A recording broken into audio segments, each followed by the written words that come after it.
Hello everyone. आज हम 12th class NCERT chemistry का चैप्टर नंबर 1 जिसका नाम सॉलिड स्टेट है उसके इंडेक्स क्वेश्चन को डिस्कस करने वाले हैं। तुम्हारा पहला क्वेश्चन है व्हाई आर सॉलिड्स रिजिड।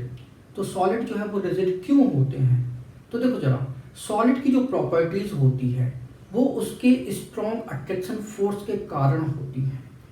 तो सॉलिड के पार्टिकल्स के बीच जो है फोर्स ऑफ अट्रैक्शन कैसा होता है, बहुत बहुत बहुत स्ट्रॉन्ग होता है। जब फोर्स ऑफ अट्रैक्शन जो है वो कैसा हो, बहुत स्ट्रॉन्ग होगा, तो निश्चित बीच है इनके पार्टिकल्स के बीच डिस्टेंस कैसी होगी, वो बहुत बहुत बहुत कम होगी।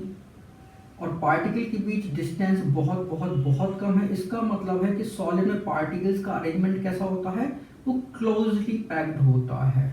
तो पार्टिकल्स जो है वो कैसे होते हैं, वो क्लोजली पैक्ड होते हैं। ठीक है। तो जब हम एक्सटर्नल फोर्स जो है वो अप्लाई करते हैं, मतलब फोर्स जो है वो हम अंदर की तरफ लगाएंगे, तो चूंकि यहाँ पे डिस्टेंस कैसा है, बहुत बहुत बहुत कम है, इस कारण एक्सटर्नल फोर्स का कोई इफेक्ट नहीं होगा। अगर हम फोर्स बाहर की तरफ लगाते हैं तो चूंकि यहाँ पे इंटर पार्टिकल अट्रैक्शन फोर्स जो है बहुत स्ट्रॉन्ग है, तो भी एक्सटर्नल फोर्स का कोई इफेक्ट नहीं होता है।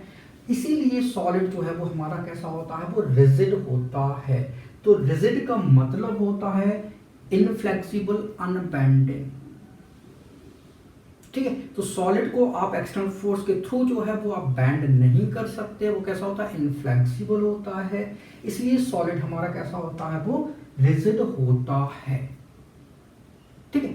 तो सॉलिड के पार्टिकल्स के बीच अट्रैक्शन फोर्स बहुत ज्यादा है, इंटर पार्टिकल डिस्टेंस कैसी है, वो बहुत बहुत बहुत कम है, जिस कारण सॉलिड के पार्टिकल्स जो है वो फ्रीली मूव नहीं कर सकते। सॉलिड के पार्टिकल्स केवल अपनी पोजीशन पे वाइब्रेट कर सकते हैं, इसके अलावा और कुछ नहीं कर सकते। इस कारण सॉलिड हमारा कैसा होता है, रिजिड होता है। तो इसका आंसर जो है आप नोट कर लो, in solid state the constituted particles have strong attraction force and a very less interparticle distance, therefore solid particles cannot move freely, they can only vibrate about their mean position. That is why solid are rigid.